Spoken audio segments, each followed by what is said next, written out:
I just heard shots ring out and then got shot at.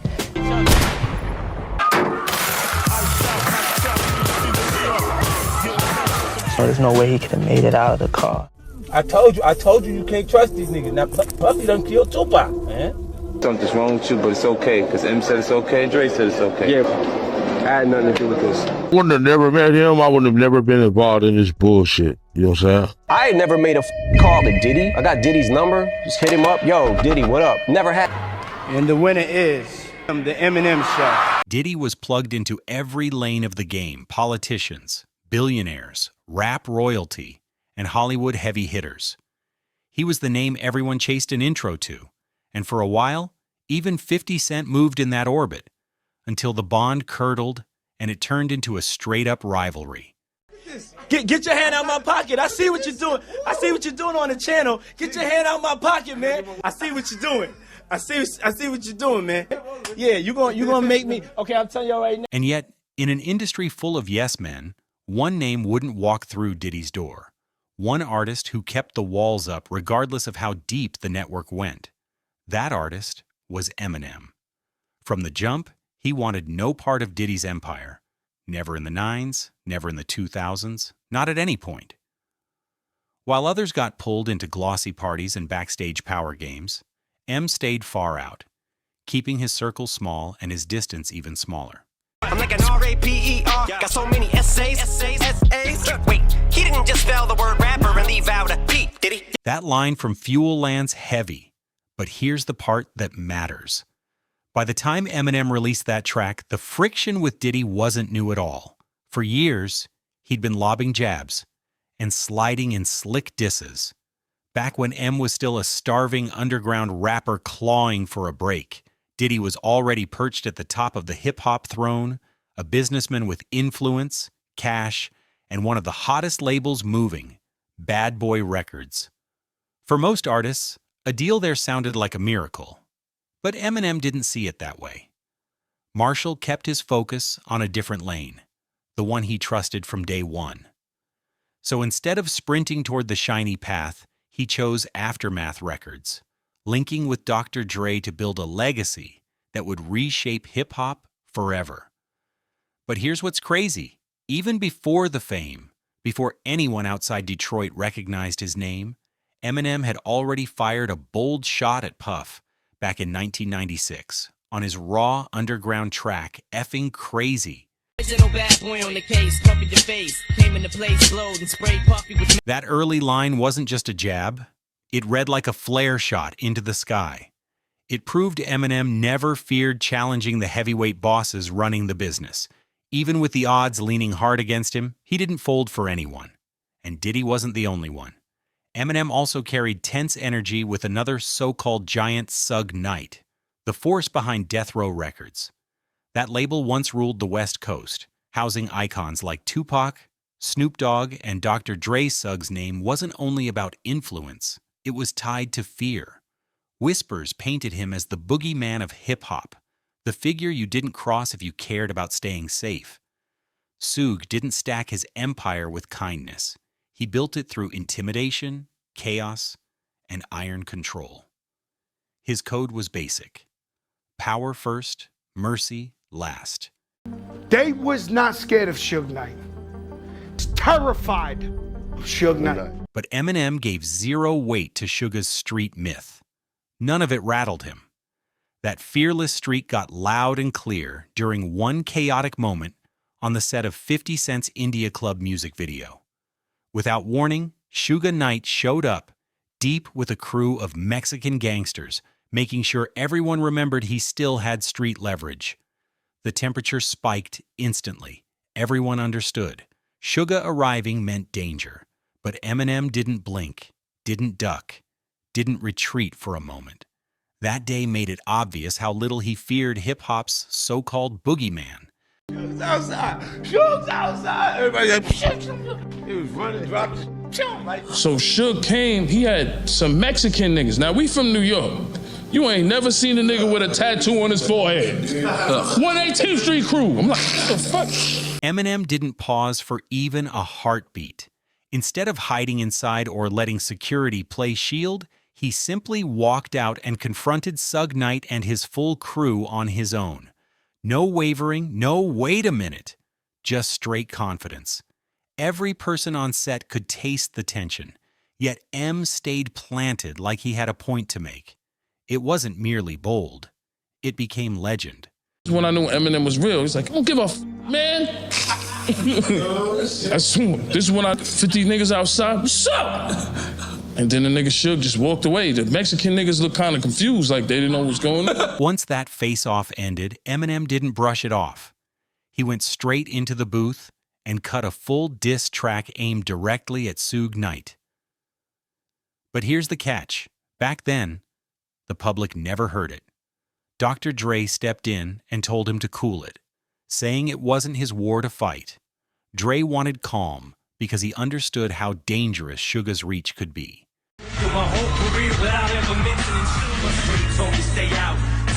Still, that track didn't remain hidden forever.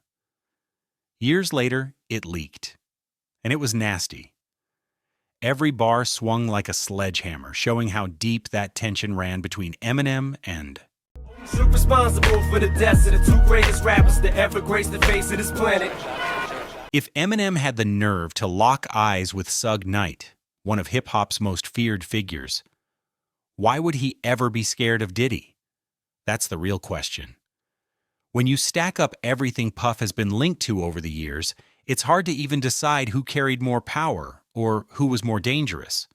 Suge had that street aura, but Diddy? He played his game from inside the industry, yanking strings where cameras couldn't see. But back to M, he wasn't finished throwing shots. In 2000, on his Marshall Mathers LP, he aimed right back at Diddy again. Was it the harshest line he's ever delivered? No. But it still landed with weight. A reminder that Eminem wasn't built to play nice with hip-hop's elite. Is it because you love me that y'all expect so much of me? You little groupie bitch, get off me, go fuck Puff. Then another line arrived, one that shoved everything into a new zone. Eminem brought up Diddy's girlfriend at the time, Jennifer Lopez. And let's be honest, the lyric painted a far darker scene than before. This wasn't a playful little punchline. It was grim, awkward, and designed to shock. That bar made listeners stop mid-breath because M was showing he'd censor nothing, Diddy, or anyone tied to him. Sorry, Puff, but I don't give a fuck if this chick was my own mother. Then Eminem followed with another twisted line, I have a son and a new brother at the same time, and just say that it ain't mine. What's my name? That lyric blindsided everyone. It was reckless, pitch black funny, and obviously meant to stir the pot. But Diddy? He didn't answer with anything. No diss track, no statement, no reaction. Still, you could feel he didn't find it funny at all. Even with those loud shots flying, there was never a public, open feud between Eminem and Diddy in the early 2000s. Both were busy building their own kingdoms. Eminem was crushing charts with multi-platinum runs under Dr. Dre's guidance, while Sean Combs kept reinventing himself, expanding the bad boy empire, shifting from Puff Daddy to P. Diddy and then just Diddy. Their worlds rarely collided, except for the occasional award show or elite industry event where both were treated like rap royalty. One of those run-ins happened in 2003, when Diddy handed Eminem a Grammy for Best Rap Album. The room roared and cameras popped, but watch closely and the energy feels cold. There's a quiet tension hanging there, like both men knew the smiles were covering a longer history than anyone wanted to admit. And the winner is Eminem, the Eminem Show. What's fascinating is that Diddy has always acknowledged Eminem's skill, even when tension lingered. In a 2003 Rolling Stone interview, Sean Combs spoke about Eminem with genuine respect, calling him one of the greatest MCs to ever touch a mic. He said, I think Eminem's up there with the best of it. Diddy even made sure to add that Biggie and Tupac were, quote, a different caliber. But to him, Eminem still ranked as incredible on his own. That moment proved Diddy wasn't blind to Marshall's impact. He praised him publicly, even when most assumed he wouldn't. And still, through that maze of industry connections, their paths crossed in strange ways. Back in the early 2000s, Diddy had his eye on a rising star, 50 Cent, but the deal never happened. The word is Diddy passed on signing him because of 50's ongoing street beef with Ja Rule, making it feel too risky for Bad Boy Records. That choice reshaped hip-hop history. 50 Cent ended up signing with Eminem and Dr. Dre instead, one of rap's most explosive power moves. Together, they moved tens of millions of records, turning 50 into a worldwide name and a shared link between M and Diddy. Then the noise faded for years, until 2015, when it got messy again. A shocking documentary dropped, Murder Rap, Inside the Biggie and Tupac Murders, where retired LAPD detective Greg Kading claimed that Diddy allegedly ordered Tupac's murder for $1 million and that one of the shooters was Keef D. As soon as those accusations hit the internet, 50 Cent didn't waste time. He echoed the claim publicly, saying Diddy might have really been behind Pac's death.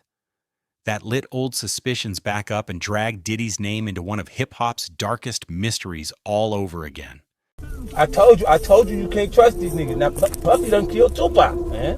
Eminem eventually added his voice too, just later.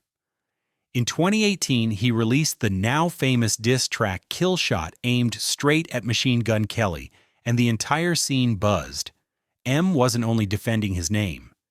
He was reminding everyone who still controlled the mic, and in the middle of those razor-sharp bars, he tucked in a line that made heads turn, one that quietly looped back to Diddy and kicked off a fresh wave of theories and arguments. Counts the day you put out a hits, the day Diddy admits that he put the hit out, they got pop kill. But then the last line of Killshot landed, and it shook everyone. Eminem closed with, "I'm just playing, Diddy. You know I love you." One bar, and the internet went up in flames. Was it a joke, or was something else hiding under it? The arguments wouldn't end. Some called it classic Eminem comedy. Others heard something more pointed, especially with all that history. Social media spiraled, and hip-hop forums flooded with theories. Then a behind-the-scenes detail hit. According to Joe Budden on his podcast, Diddy wasn't amused at all. When Killshot dropped, Combemies was reportedly furious after hearing it. That calm, "You know I love you" tag stopped sounding playful. It sounded like M was tapping at something deeper, something that hit a nerve. Puff said it's in his hands, and he said I can say it. And that's the end of that. Have fun with that one. He said, there's nothing to say about it. It's in my hands. Years ago, Diddy could brush Eminem's shots aside like background noise. This time, not the same. That Killshot line drifted way too close to something he didn't want reopened. For Diddy, anything tied to Tupac has always been a raw nerve. Bring it up, and his whole vibe shifts. When those questions surface, he shuts them down, dodges them, or redirects the conversation. So when Eminem casually connected his name to that old rumor, it wasn't just a disc, it was a trigger. That's why Diddy couldn't play cool. It poked at a nerve that's followed him for decades, one he's tried hard to keep buried. Now let's talk some hip-hop shit, man. I want to talk to Puff right now. Yes. Now it was this documentary that claimed, which we know wasn't true. Yeah. Check this out. We don't talk about things that are nonsense. We don't even entertain nonsense, my brother. So we're not even going to go there, with all due respect. But I appreciate you as a journalist asking. All right. Thank you. Later on, when Eminem spoke about his beef with Machine Gun Kelly in an interview, he let slip a detail that said plenty. He hinted that he and Diddy had no link at all, not even casually. He made it clear they didn't have each other's numbers. And there was zero communication between them. That single comment told the whole story. No friendship, no alliance, just two massive figures in hip-hop existing in totally separate worlds. They never made a call to Diddy, really? Yeah. I got Diddy's number, just hit him up. Yo, Diddy, what up? Never happened. You'd assume after everything in 2018, Eminem and Diddy would stay far apart permanently, but nope. A few years later, their names showed up side by side again. In 2020, Eminem released his album Music to be Murdered By. And on the explosive opener Godzilla, he dropped another quick nod to Diddy. Not a full diss or anything, but fans caught it immediately. Just enough to prove the tension never fully disappeared. It was still there, under the surface. Call me Diddy, 'cause I make bands and I call getting cheese a That quiet didn't hold for long. By June 2020, the temperature rose again when a previously unreleased Eminem verse leaked online. It was recorded the year before for the remix of Conway the Machine's track Bang, and this version had teeth. In that original verse, Eminem went straight at Diddy's media company, Revolt TV, calling them out in a blunt, no apologies way. The delivery was sharp. No softening, no careful phrasing. The leak sparked a small scandal across hip-hop, with fans arguing over whether Eminem was reopening old tension with Diddy, or just venting about the media world. Shout the puffy cones, but fuck Revolt. In under 24 hours after the leak caught fire, Eminem stepped in to calm it down. He posted a quick Twitter statement admitting the verse was written in the heat of the moment and wasn't intended for release. He said he respected Revolt TV and didn't want beef with Diddy or his camp. The apology arrived fast, but the noise kept rolling. Observers kept debating whether a quiet strain still existed between the two icons. But the biggest detonation in this story didn't come from Eminem. It came from Diddy himself.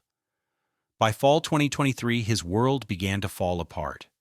Multiple women came forward with serious allegations of sexual assault and abuse, revealing a disturbing picture of what was allegedly happening behind closed doors. The most shocking move came when Cassie, Diddy's longtime ex-girlfriend, filed a lawsuit describing years of alleged mistreatment, physical violence, and control. Those details stunned the entertainment world. And then, when it felt like it couldn't get darker, another headline dropped.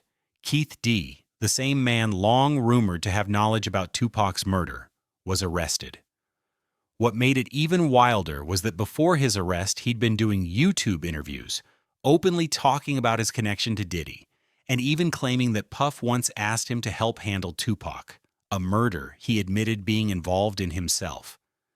That shook the music world and revived decades-old questions most thought were gone forever. Dude just ducked his head, and the first bullet went in his head, so the next one's hit him.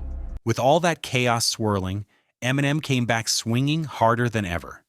He released his album, The Death of Slim Shady, and this time he didn't tiptoe around Diddy at all. One song in particular, Bad One, had everyone talking. On it, M drops sharp, cryptic lines that seem to point at the infamous Diddy parties, the same ones the internet has whispered about for years. He spits, and me offering you is nothing new. It's what I love to do. This is subterfuge just to screw with you. And yeah, this much is true. That verse hit like bad weather. Light on top, but layered underneath in a way fans couldn't ignore. Listeners instantly broke the lyrics apart, asking whether Eminem was aiming straight at Diddy again, using razor-wire wordplay to spark a fresh storm of controversy. Sounds like something that Puff would do at the party with Aaron Hall, 'cause I just love to fuck with you. On another track called Antichrist, Eminem pushed into an even darker space. Here, Marshall referenced the shocking footage that surfaced showing Diddy allegedly assaulting his ex-girlfriend Cassie. It dragged listeners back to the headlines that had rocked the industry months earlier. Eminem didn't soften it. He pulled that disturbing moment into his bars, using it to underline how far Diddy's image had dropped in public view. The mention was short, but it landed with crushing force. She probably ran out the room with his fucking dildo. He tried to field goal punish, she said to chill. But the coldest, sharpest hits at Diddy came on Fuel. This is where Eminem fully cut loose. No restraint, no safety rails. Each bar sounded personal, poisoned, and precise. Fans immediately knew this wasn't a standard rap jab. It played like a declaration, a lyrical takedown aimed directly at Diddy's name. Fuel didn't just call him out, it scorched everything around him. I'm like an R-A-P-E-R, got so many essays. Wait, he didn't just spell the word rapper and leave out a P. On Fuel, Eminem delivers one of the most controversial wordplays of his career. He spits R-A-P-P-E-R spelled without a P, spells raper or rapist. Then flips it again by saying, and the essay's short for sexual assault. It was a brutal double entendre, one that had everyone's jaws dropping. Then he pivots instantly, adding, R.I.P., rest in peace, Biggie and Pac. Both of y'all should be living. But I ain't trying to beef with him because he might put a hit on me like Keef D, get him. That verse sent shockwaves through hip-hop. Eminem was clearly pointing at the decades-old rumors about Diddy's alleged links to the murders of Tupac and Biggie, a subject most rappers won't even approach. But M didn't stop there. On the Fuel remix, he pressed the story even harder, rapping that Biggie's death was the domino effect of Tupac's murder. It was fearless, eerie, and dangerously specific. Audiences couldn't believe he said it so plainly, and the internet erupted into theories all over again. Eminem wasn't just stirring the pot. He was striking a match under one of hip-hop's darkest conspiracies. Next bus till he's in police handcuffs. Guilty, will he step up like G never turned himself in? After everything Eminem said about Diddy on the death of Slim Shady, one thing is obvious. These two aren't friendly. There's no off-camera handshake coming. No hidden peace deal. Eminem's loyalty has always sat with 50 Cent, and that means he'll never stand next to Diddy. On stage or off, not publicly, not privately. And from the way it looks, Diddy's taking it personally too. After 50 Cent released his documentary exposing old industry secrets, Diddy reportedly sent him funeral flowers. A move that felt like a message, not a kind gesture. So no, it wouldn't be shocking if Diddy also holds resentment toward Eminem. All of this points to one truth. Eminem's never feared anyone. Whether it was Suge Knight back then or Diddy now, Marshall Mathers has always met power head-on, never retreating, no matter who's in front of him. If you thought this story was insane, wait until what's next. The next video digs deeper into the madness, exposing names you probably never realized were tied into this drama. Go watch it now and tell Blackline Briefs what you think afterward. Trust me, it only gets crazier from here. But before you leave, what's your read on this whole situation between Eminem and Diddy? Do you think it's all lyrical warfare, or is there real tension hiding between the bars? Drop your thoughts in the comments. We want to hear your side of your